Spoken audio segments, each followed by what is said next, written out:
Ano ba? Dumikit mga kababayan, grabing desperation.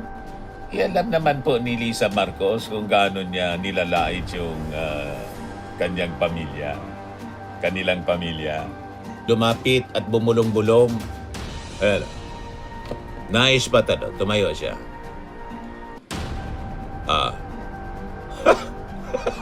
Gusto makipagbiso-biso, umiiwas si Lisa Marcos. Gusto makipagbiso-biso. Araneta Marcos sa joint celebration ng 128th Philippine Independence Day at 25th Filipino-Chinese Friendship Day. Matapos niyang ipagdiinan sa Bogo Siring ang kwento ng 18 Marines na hinatian ng... ito na, 13 Senator jumping to Gatchalian Block. Sabi rito ni Bam Aquino, kapag 13 na kami... Nagbabagang mga balita at pagtalakay sa mga isyu ng lipunan. Bulsa! Opinyon, banat at paglalantad sa katotohanan. Bulsa! What you see is what you get. You decide. Hello mga kababayan, kumusta kayo? Grabe na po ang desperation ni Alan Peter Cayetano. Bakit niya Mr. Maravillas?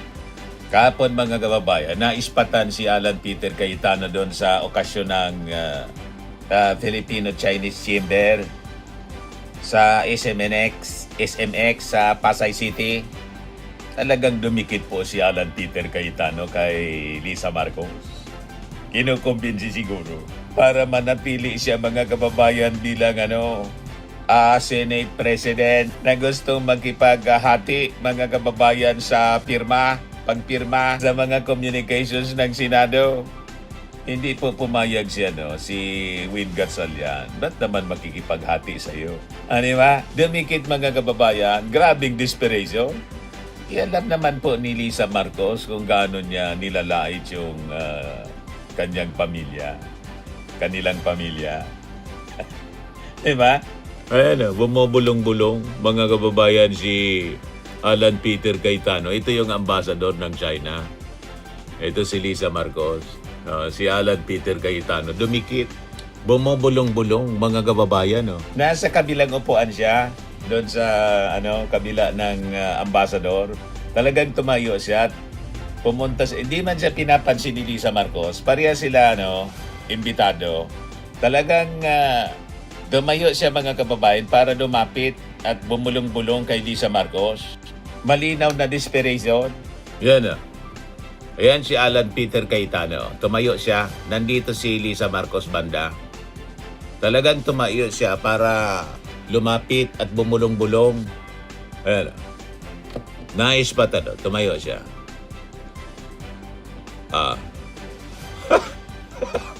Gusto makipagbiso-biso. Umiiwas si Lisa Marcos. Gusto makipagbiso-biso.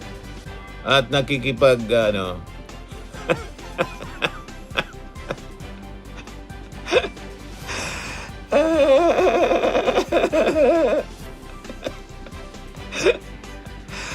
di ba? Mga kababayan, umiwas si Lisa Marcos.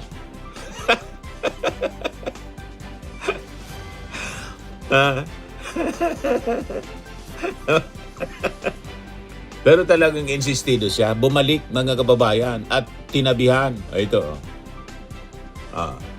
Nagkikipag-usap siya. Bumubulong-bulong. Tinabihan talaga. Sigurado ang pinag-uusapan dyan, ang topic niya, yung nangyayari sa Senado. Lapit na lapit mga kababayan yung kanilang pag-uusap kasi siyempre maingay dyan. Maingay po. Chinese may background na Chinese music. Kaya bulong ng bulong mga kababayan.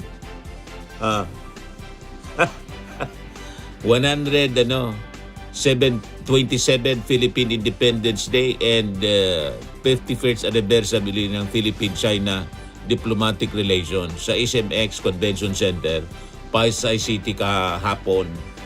Mga kababayan, dikit ng dikit siya. Yan, talagang hindi tinigilan hanggat hindi magkausap sila. Kahit saglit mga kababayan. Yes, sabi ng Marcos, loyalist na si Benji Contreras. Ano kaya ang binubulong ni Alan Peter Cayetano kay First Lady Lisa Araneta Marcos sa joint celebration ng 128th Philippine Independence Day at 25th Filipino-Chinese Friendship Day matapos niyang ipagdiinan sa Bogos hearing ang kwento ng 18 Marines na hinatian ng maleta si PBBM sa Paway, Ilocos Norte at matapos niyang batikusin si PBBM na pinakialaman ang Senado. Tapos, hindi na siya nahiyang makipag-usap kay Filam. Ang plastic talaga ni Cayetano. Correct. Inaakusahan na yung grupo ni Gatchalian.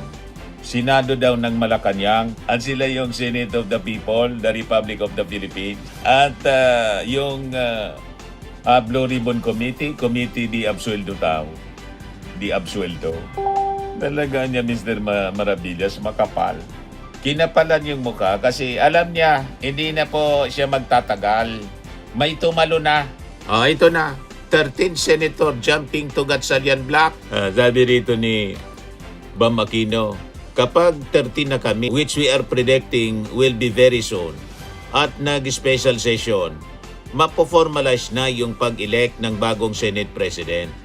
I am predicting this will happen very soon. Mag-13 na po tayo, hopefully, sabi po ni Bam Aquino. Tapos na may pang-13 na. Abandon ship na sa kanila ng ibang bakod na mga kababayan si Joel Villanueva kasi ipit na yon.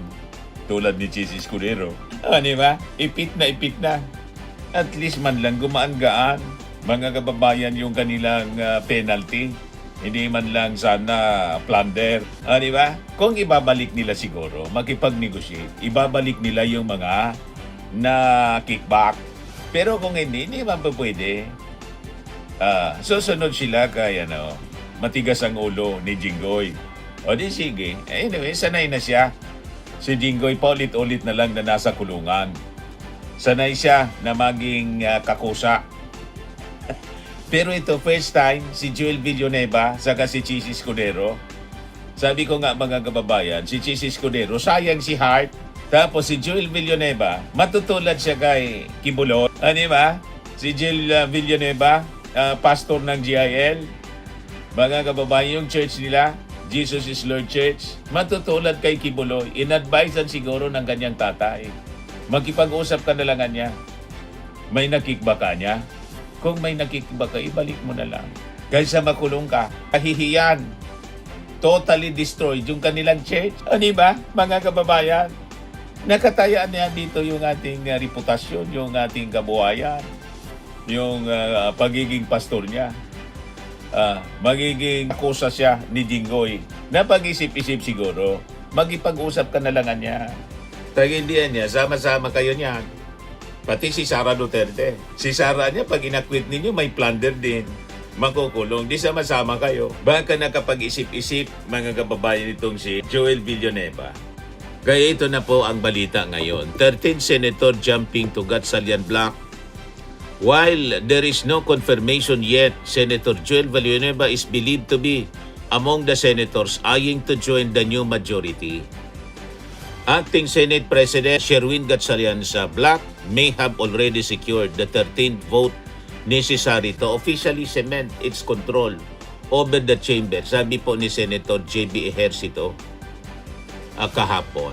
As if Gatchalian and his allies have recruited another senator to break the deadlock with a faction of Senator Alan Peter Cayetano, Ejercito hinted at such possibility.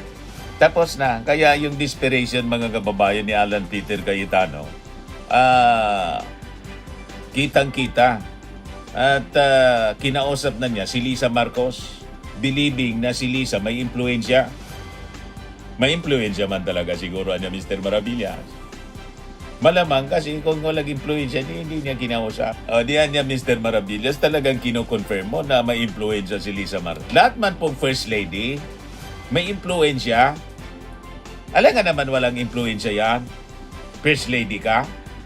Kung sa karian mga kababayan, king yung ating Pangulo, siya yung queen. Sa kingdom talagang ganon. That is normal. Ng First Lady, may impluensya. Kahit yung anak, may impluensya. Si Sandro, may influensya si Sandro, siyempre. Pati yung ibang mga anak ng ating Pangulo. Kasi that is normal sa anuman pong gobyerno ng pamilya ng Pangulo. May influensya yan kahit papano.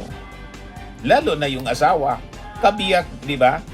Ang asawa. So, because of that, hindi po kakausapin ni Alan Peter Cayetano in his desperation si Lisa Marcos matapos niyang iakusa yung Senado.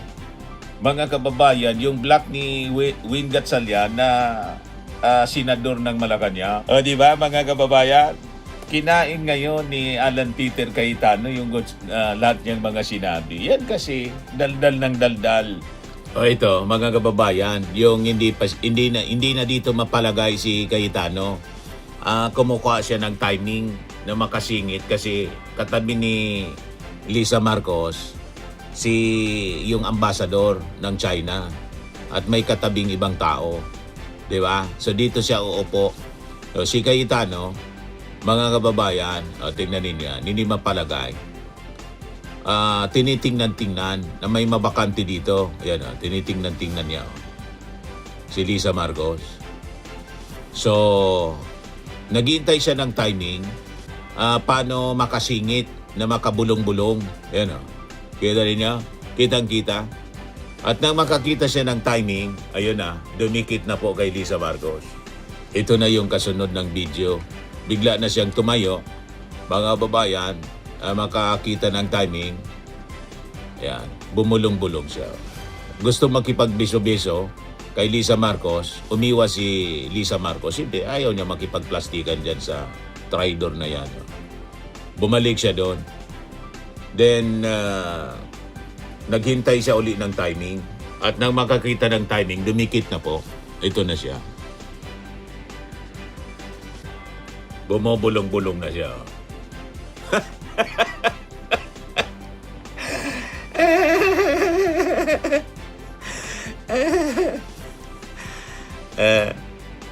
Di ba? Mga kababayan, nakakuha siya ng timing para makausap si First Lady Lisa Marcos.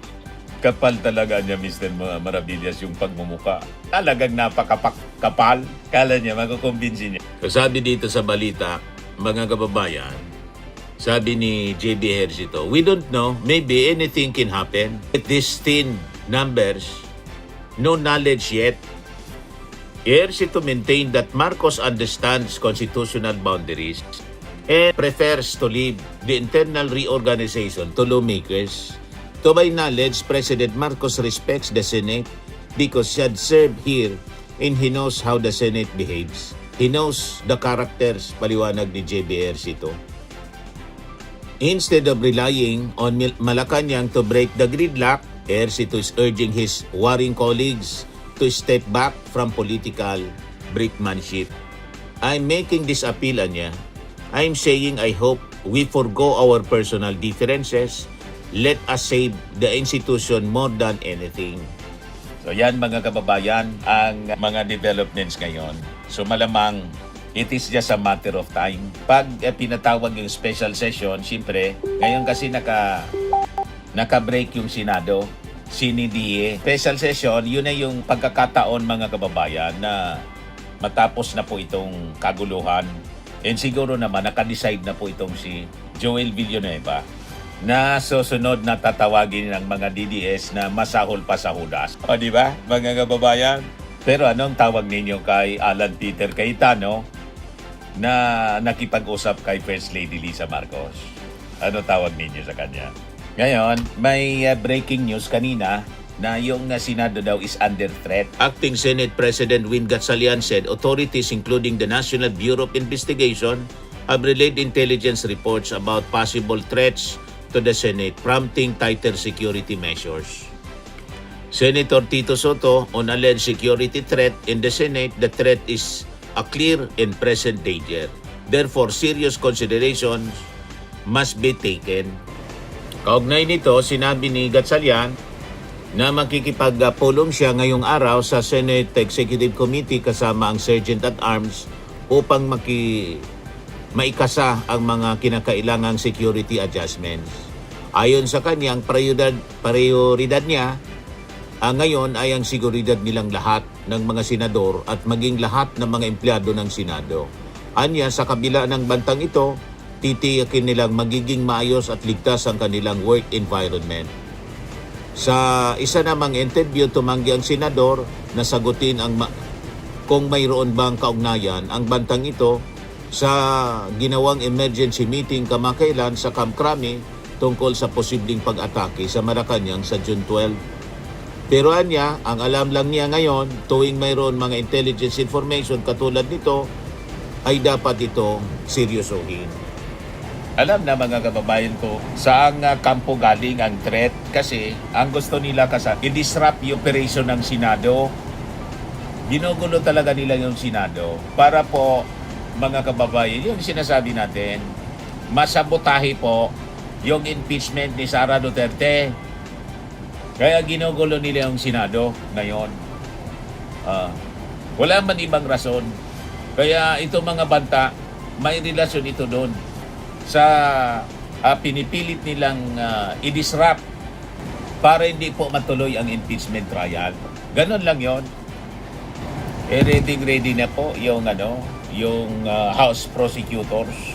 Sabi nga po ni lead prosecutor Jinky Luistro, pag hindi niya natuloy ito at ang anumang delay, magagalit talaga niya yung ating mga mamamayang Pilipino kasi majority sa ating mga kababayan gusto nilang makita yung trial. Sabi dito, Filipinos will be angry if Senate delays BP Sara trial, sabi ni Jinky Luistro. Filipinos will be angry if the Senate leadership dispute continues to delay impeachment trial of Vice President Sara Duterte.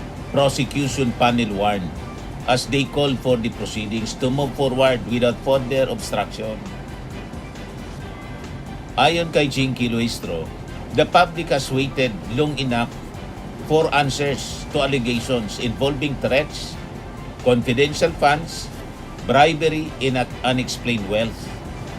Some of which have already been raised since the 19th Congress. Magagalit ang mga tao. Yun ang klaro, sabi po ni Jinky Luistro. Luistro pointed to public sentiment supporting the continuation of the impeachment trial, saying the case cannot remain unresolved while the Senate remains occupied with internal leadership questions. Because the survey already shows the supermajority of the Filipino people who are waiting for this trial. From my last recollection 74% ng mga Pilipino ang gustong-gustong matuloy itong impeachment laban kay Sara Duterte. Luistro said the articles of impeachment now before the Senate deal with the issues that have long demanded answers from Duterte. Hindi po sinasagot. And must finally be tested in a constitutional forum. And remember, the allegations in the present articles of impeachment are the same allegations in the articles of impeachment back in the 19th Congress. Ibig sabihin, we are dealing with the same question on threat, confidential funds, bribery, and unexplained wealth, which means simula pa ng 19th Congress hanggang sa oras na ito, wala pa pong naririnig na kasagutan ang sambayanang Pilipino. Ang naririnig ngayon ay yung kaguluhan sa Senado na talagang sinasadya nila. Hindi po nanggugulo yung new majority. Ang nanggugulo yung grupo ni Cayetano. Ngayon, sabi naman po ni Kabataan Representative Rinico, each day of delay becomes another day when accountability is pushed aside and the public is denied answers on public funds in public leadership. Siguro ang dagdag ko na lang rin, ang mensahe ko, kung magkakaroon ng tuloy-tuloy na delay, ay isang araw na naman na hindi nauuna ang pananagutan. Isang araw na naman na hindi napaprioritize yung tanong at saan na po ba napunta yung pera ng taong bayan? Sabi po ni prosecution spokesperson Rinico. Asan po yung mga sagot para masabi natin na yung pamumuno ay naayon hindi lamang sa konstitusyon pero sa anong pangangailangan ng ating mga mamamayan. Kaya nga po, as the days go by, nakita nating tumataas yung mga humihiling na magsimula na ang paglilitis. Yon mga kababayan. Ito yung latest sa Palasyo Malacanang, sabi ni Jose Castro. Breaking news ngayon. Sa posibleng hiling na special session ng Kongreso, ang gustuhan niya ng Pangulo, mauna ang Senado na magkasundo. Dapat ayusin nila ang Senado. Yun ang sabi ni Jose Castro. Burning and lifting cream, pinapahid po sa mga pulses in affected area. Mainam po sa paninigas ng mga kaso-kasuan. Ito naman po, Automax Radiant Serum. Sa mukha naman yung application, anti-aging po siya. You will look 10 years younger than your age. Sa mga cancer patients naman po, baka lang gusto ninyo itong itry. Neng siya red mixed fruit drink. Hindi mo po siya gamot, food supplement siya. Kaya lang, gawa siya mga kababayan sa goji berry. Yung goji berry, may anti-cancer properties. O ngayon, yung mga inquiries ninyo, dumiritso na lang kayo sa aming messenger sa Facebook para masagot namin agad. Ayos pa? Ayos na ayos niya, Mr. Maravilla. Sa mga nagana po ng malinis and spacious fitness gym, pumunta lang po kayo sa aming Colossal Fitness Gym.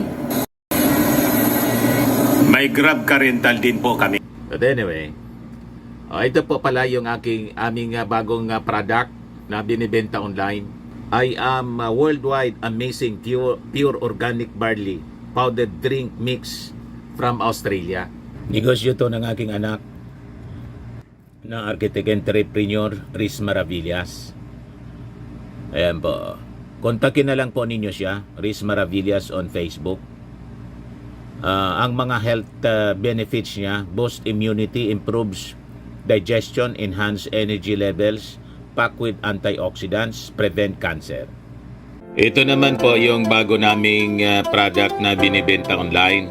Eye Glow Serum, whitening po siya. Tingnan ninyo yung epekto sa aking anak na architect before and now. Yung mga inquiries po ninyo, dumiretso na lang kayo sa kanyang Facebook account, Riz Maravillas.